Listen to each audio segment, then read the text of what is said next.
Hello, my name's Lesley Atherton, and this story is called Adventures of Anya. It's from my children's book called Melissa and the Mobility Scooter. Not so long ago, back in the days of dragons and princesses, back in the days of puppets who talked, dogs who walked upright, and little girls who could save the world with only a sprinkling of purple fairy dust or by crafting a mysterious magical spell. Back in those days when life was simple and children were so healthy and hungry that they always ate all they were given and all they could find. Back in those days, on the corner of a cobbled street in the middle of a cobbled town, there lived a mother, a father and their 8-year-old daughter, Anya. She was a girl whose hair gleamed with the colour of the bottom of a copper pan. Her skinny legs were surprisingly strong and muscular, and her mind was just as strong. She was bored, and she was desperate to leave Oleander. Each morning Anya woke with exactly the same feeling she'd had the day before, that there was something in Oleander that wasn't quite right. It was something unpleasant, or maybe even dangerous, but she couldn't prove anything. It was just a feeling. She hadn't ever seen anything wrong, and though nobody else seemed worried, she just couldn't escape the feeling. Her mum and dad would say, "Oh, darling, you're just being overly sensitive," or "You think too much." Anya knew that she wasn't imagining things, but she didn't want to upset her family by constantly trying to tell them how odd she felt. So the little girl, whose hair gleamed with the colour of the bottom of a copper pan, pretended she didn't think those thoughts and didn't worry about what was going wrong. It was a wintry morning when she encountered the rabbit. It was black with a tiny ginger speck on its nose, and was much, much bigger than a normal rabbit. It was almost the same size as her friend's spaniel dog, but its nose twitched and its tail bobbled just like a normal rabbit. Anya allowed the rabbit to pass her, and she knelt down to tickle it behind its ear. The rabbit stopped. "Are you going to follow me?" it asked. "No, you're supposed to be white if you're from Alice in Wonderland, so you mustn't be magical, and that means I'm not going to follow you. Stranger danger." "Have it your own way," the rabbit said. Anya had been sitting on the wall outside her home when the rabbit came past. She had been waiting for nothing and was planning nothing. As she watched its little tail bobbing off, she wondered why she hadn't followed it. Still, she remained on the wall. In her hand was a small rubber bouncing ball. In her pocket were a cereal bar and a box of blackcurrant drink. She had supplies. She could have followed the rabbit, but still she didn't.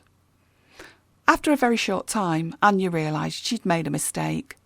Her hand twitched, her knee bounced, her eyelids flickered as she scanned the scene in front of her for something, anything that was interesting.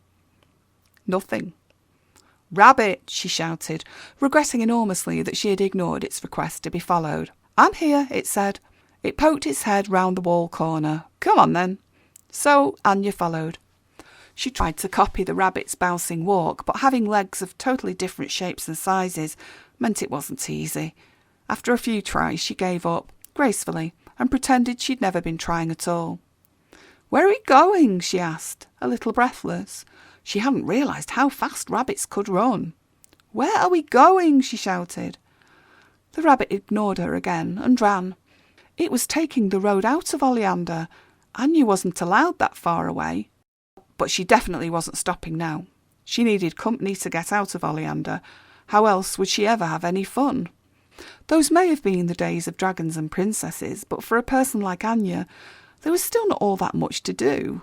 All the dragons were hibernating, and all the princesses were silly babyish girls who didn't want to do anything for themselves. Anya needed adventure more than anything else in the world, and she needed to know why she always felt as if something was badly wrong. What she longed for more than anything in the world was to leave Oleander on a motorbike with a friendly black rabbit. At lunchtime earlier, she'd picked at the cheese salad and olives without much interest. "What is wrong with you?" her mother asked. "It's your favourite." Anya scowled. "Go away." Then she thought better of it. "Mum, how much are motorbikes?" "They're different prices," her mum said. "Why?" No reason. Mum was never of any help. Anya finished her meal, then hovered around the front wall and doorstep, hoping to catch a glimpse of a motorbike. "Come in, Anya," her dad called when she'd been there for an hour without moving, "or I'll set the dragons on you." That was when Anya began her daydreams of dragons in crash helmets and flying rabbits. One of her dreams had come true, and now she was following a black rabbit. It seemed as if she was following it to her school. She was, but Oleander County Primary's playing field was no longer there as it should have been. In its place was a burning, blackened hole. Anya had seen a field burn before, and it didn't look like this. This one looked like a giant shallow hole in the ground in which the biggest and squarest bonfire in the world had been set alight. Anya looked around to check exactly where she was. Yes, it was the right street and the right place. The school field was always here, right next to the newsagent's shop, and the newsagent was still just the same as usual. In addition to all the things she'd expected to see, there were some things she really hadn't expected. One of those things was that she had lost the black rabbit that led her there. Not because it had scurried down a hole, but because it had joined a massive group of other enormous rabbits who were gathering around the hole where Oleander County Primary's playing field used to be. What could have caused such a thing? Said Anya out loud, to nobody in particular. It didn't take long before her question was answered, for in the sky above the great black hole, a helicopter appeared, out of nowhere. It was as white as the rabbits were black. It hovered just above the wide and shallow hole, then suddenly sprayed thousands of tiny little hard things from a tube underneath. It circled around the hole, ensuring that it sprayed the little things in every part of it. It only took a couple of minutes before it was finished, and flew away. What will happen next? Wondered Anya. Finding two of the small things on her hands, she didn't have to wait long before she discovered, as if they were one huge black creature, the thousands of furry black bunnies began to dig. But they weren't digging into the hole, they were digging the surrounding soil on top of the hole itself. They were covering the tiny little hard things. This took a long time, but Anya stayed to watch. She didn't have anything better to do. Anya was getting bored, but she could see that the rabbits were nearly finished. When they had finished moving the earth and stamping it with their massive back feet, they all organised themselves in a circular queue around the hole that used to be the school, then loaded themselves onto trailers to be ridden off by big black motorbikes. Anya's mouth watered when she saw the motorbikes, and she moved forward so that perhaps one of the riders would allow her to get into the trailer and see where the rabbits were being taken, or even get onto the bike, but she wasn't able to move more than 2 steps forward. She was stuck. She looked up from her feet and realised that there were quite a few other people watching too, and all of them also seemed to be stuck, as if they'd been glued to the floor. All the humans were being stopped from going any further, but for what reason? Just then there was a whirring, purring sound above her head. Another helicopter. This one held a massive white tank above it and suddenly started spraying water on the filled-in hole. Water and soil, Anya wondered, and suddenly she realised what the little hard things had been. They looked like bigger than usual carrot seeds. Something had made the hole and prepared the ground like Anya's grandma did when planting vegetables. Then the seeds were sown and another group of rabbits covered them over with soil, and the helicopter gave them a good watering. It wasn't what she'd expected when she'd followed the black rabbit. Once the watering was completed, it seemed that the people were able to move again, and that was a relief for Anya, as she wanted to chase after the motorbikes and ask for a lift to adventure. But the first person she saw was Mr. Jones, her class teacher. "Hello, Anya," he said. "That was exciting, wasn't it?" "Yes," she said. She had so many questions, but knew that Mr. Jones wouldn't be able to give her any answers. Instead, she asked, "Did you see where the motorbikes went?" He shook his head, and Anya sighed, shoved her hands in her pockets and began to look for anyone else she might know. But everyone was gone. So, staring at the floor almost the whole way back, Anya made her way home. She didn't see a single helicopter, or a rabbit, or a motorbike of any colour, and she couldn't explain what had happened at all. When she got back home, her dad asked if she'd had fun playing, and she told him all about the hole and the helicopters, the bunnies and the bikes. He gave a deep, echoing chuckle. "Oh, darling Anya, you really do have the most wonderful imagination. I wish everyone could think like you." She sighed and wandered into the living room where Mum was drinking something hot in front of the television. She asked a little girl what she'd been up to. When Anya told her everything, her eyes widened in confusion before she broke out in the loudest laugh Anya had ever heard coming from her mum. Anya ran upstairs. Why did nobody ever believe her? Why did everyone always laugh? That night, little Anya cried herself to sleep.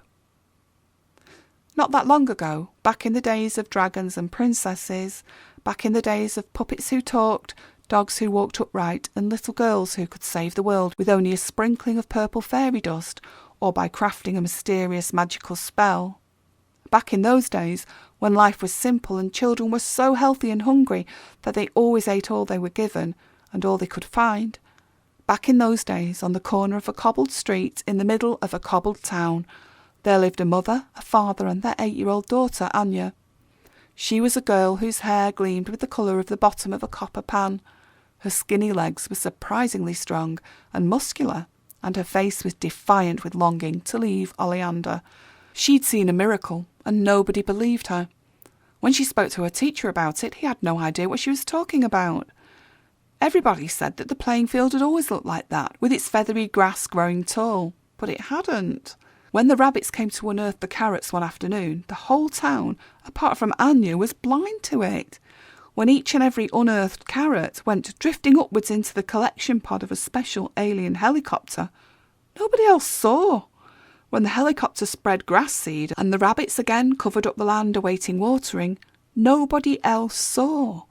And when every single black rabbit returned to their bike trailers and followed the alien helicopter up into the sky, nobody else saw, except for Anya.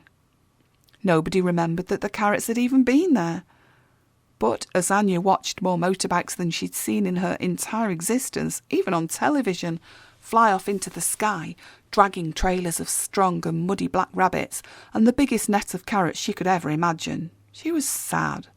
That was the nearest she'd ever come to having a go on a motorbike. Poor little Anya cried herself to sleep that night too. The morning was better. She woke and remembered it was her birthday, and even if not a single other person believed what she'd seen and what she knew, she'd still get presents and have lots of fun. You'll never guess what her birthday cake was. Carrot cake. She hadn't been expecting that. It even had little marzipan carrots on the top. Her grandmother bought her a special occasion trip in a helicopter to travel over the Dragon Hills. She was so excited when she saw the tickets for that. But then her parents led her outside into the back garden and showed her their two main presents, an amazing chunky black dirt bike and the most beautiful black bunny. Suddenly it didn't matter that nobody believed her. She had the best presents and the best birthday ever. So, not that long ago, back in the days of dragons and princesses and rabbits and helicopters and motorbikes, on the corner of a cobbled street in the middle of a cobbled town, a 9-year-old girl went to sleep happy. She was a girl full of carrot cake, whose clothes were covered with long shiny rabbit hair, and her own hair gleamed with the colour of the bottom of a copper pan. Her skinny legs were surprisingly strong and muscular, and she couldn't wait for her first dirt bike ride. She loved living in Oleander.